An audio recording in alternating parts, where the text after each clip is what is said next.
Bonjour à toutes et à tous, bienvenue dans J-Finance UMOA Markets. On démarre tout de suite avec le tour du monde de l'actualité financière. Pas de grands rebonds à l'horizon, les marchés mondiaux restent prudents malgré quelques apaisements géopolitiques.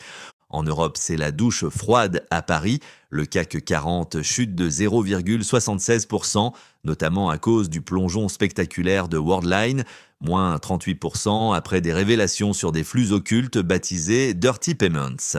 Côté DAX allemand, le repli est plus contenu à moins 0,61%, mais la tendance reste négative. Aux États-Unis, même prudence, le Dow Jones recule de 0,40%, freiné par un avertissement de FedEx, tandis que le Nasdaq limite les dégâts avec une progression de 0,18%, soutenue par les valeurs technologiques. Et pendant que les bourses temporisent, la géopolitique prend un virage stratégique. Le sommet de l'OTAN à La Haye marque un tournant. Les 32 pays membres annoncent un effort massif pour la sécurité avec 5% du PIB alloué d'ici 2035, dont 3,5% rien que pour la défense. Donald Trump a salué une grande victoire. C'est un signal fort qui pourrait déclencher une vague d'investissement dans l'armement, notamment côté européen. Du côté des matières premières, assez calme. Le Brent reste stable à 67,79 $ malgré les tensions au Proche-Orient. L'or, lui, brille toujours, 3329,65 $ l'once, preuve que l'aversion au risque reste élevée. Enfin, sur le Forex, l'euro-dollar se maintient autour d'1,16. On descend maintenant sur le continent africain, où les dynamiques économiques restent solides, portées par des réformes, des projets structurants et des indicateurs encourageants.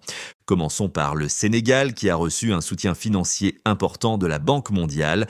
115 millions de dollars sous forme de prêts concessionnels pour renforcer la discipline budgétaire, améliorer la gestion des finances publiques et accélérer les réformes de mobilisation fiscale.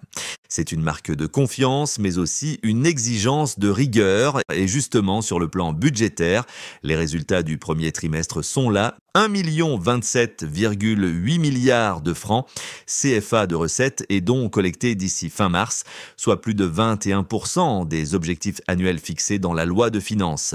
Une trajectoire sérieuse. En matière d'attractivité, la Côte d'Ivoire confirme son statut de moteur économique sous-régional. En 2024, le pays a attiré 3,8 milliards de dollars d'IDE, soit plus que le Nigeria et l'Afrique du Sud réunis. Un exploit remarquable qui s'explique par la stabilité, les infrastructures et la profondeur du marché financier local. Côté commerce, l'Afrique de l'Est fait parler d'elle. L'Ouganda devient le premier exportateur africain de café, détrônant l'Éthiopie avec près de 794 000 sacs de 60 kg exportés en mai pour plus de 47 000 tonnes. Résultat, des recettes en nette hausse et un nouveau champion sur le continent. À Luanda, l'actualité était aussi politique qu'économique. Le sommet États-Unis-Afrique a réuni 7 chefs d'État et plus de 2000 décideurs autour d'un mot d'ordre, des partenariats plus équitables. Parmi les annonces fortes, le corridor ferroviaire de Lobito, soutenu par la BAD à hauteur de 1,5 milliard de dollars, présenté comme un modèle d'intégration régionale.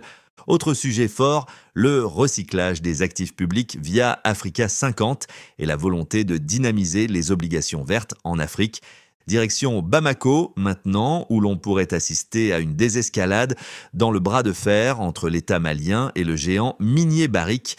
Après des mois de blocage, les bureaux de Barrick Mining viennent de rouvrir et l'administrateur provisoire, l'ancien ministre Soumana Makaji, s'est rendu sur le site de Loulo-Gounkoto ce 25 juin. Objectif, relancer la production estimée à plus de 700 000 onces d'or en 2024. Mais attention, le litige fiscal reste entier, tout comme la procédure d'arbitrage au CIRDI. Pour l'instant, la nationalisation semble écartée, mais les négociations restent serrées. Enfin, sur le marché UMOA titre, le Mali a levé 27,27 milliards CFA via une émission mixte, avec un taux moyen sur le BAT de 9,29%, reflet d'un premium de risque encore élevé. De son côté, la Côte d'Ivoire a levé 71,5 milliards de francs CFA le 24 juin, confirmant sa position de signature de référence dans la zone. On termine ce tour d'horizon avec le marché régional. la bourse régionale des valeurs mobilières, où la tendance du jour est légèrement baissière. L'indice BRVM Composite a clôturé la séance du 25 juin à 309,98 points, en recul de 0,62% sur la journée, mais affiche une performance solide de plus 12,30% depuis le début de l'année. L'indice BRVM 30, qui regroupe les 30 valeurs les plus liquides de la cote, termine à 154,78 points, soit une baisse de 0,70% sur la séance, tout en conservant un gain annuel de plus 11,56%. Enfin, l'indice BRVM Prestige, qui suit les grandes capitalisations du marché, recule légèrement de 0,33% pour s'établir à 131,11 points, avec une performance annuelle de plus 14,17%. Le marché action recule légèrement, mais la tendance depuis le début de l'année reste bien orientée.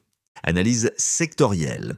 Le secteur de la consommation de base reste largement en tête depuis le début de l'année, avec une progression impressionnante de plus de 70,65%. Malgré une légère baisse ce mardi, il conserve son statut de moteur de la performance boursière, porté notamment par les valeurs agroalimentaires et d'hygiène. Du côté des services publics, c'est la seule branche à avoir terminé dans le vert lors de cette séance, avec une hausse de plus 1,29% grâce à la bonne tenue de CIE-CI.